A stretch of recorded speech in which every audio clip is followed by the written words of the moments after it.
تو یہ نہ سمجھنا کہ یہ ظالم جو کام کر رہے ہیں اللہ ان سے بے خبر ہے، وہ ان کو اس دن تک مہلت دے رہا ہے جبکہ دہشت کے سبب آنکھیں پھٹی کی پھٹی رہ جائیں گی اور لوگ سر اٹھائے ہوئے میدان قیامت کی طرف دوڑ رہے ہوں گے، ان کی نگاہیں خود اپنی طرف لوٹ نہ سکیں گی اور ان کے دل مارے خوف کے ہوا ہو رہے ہوں گے۔ اور اس وقت کو یاد کرو جب تمہارے پروردگار نے یہود کو آگاہ کر دیا تھا کہ وہ ان پر قیامت تک ایسے شخص کو مسلط رکھے گا جو ان کو بری بری تکلیفیں دیتا رہے۔ بے شک تمہارا پروردگار جلد عذاب کرنے والا ہے اور وہ بخشنے والا مہربان بھی ہے۔ اب کیا جو لوگ بری بری چالیں چلتے ہیں اس بات سے بے خوف ہیں کہ اللہ ان کو زمین میں دھسا دے یا ایسی طرف سے ان پر عذاب آ جائے جہاں سے ان کو خبر ہی نہ ہو، یا ان کو چلتے پھرتے پکڑ لے تو وہ اللہ کو عاجز نہیں کر سکتے، یا جب ان کو عذاب کا ڈر پیدا ہو گیا ہو تو ان کو پکڑ لے؟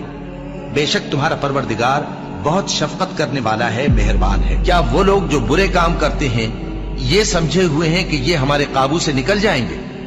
جو فیصلہ یہ کرتے ہیں برا ہے۔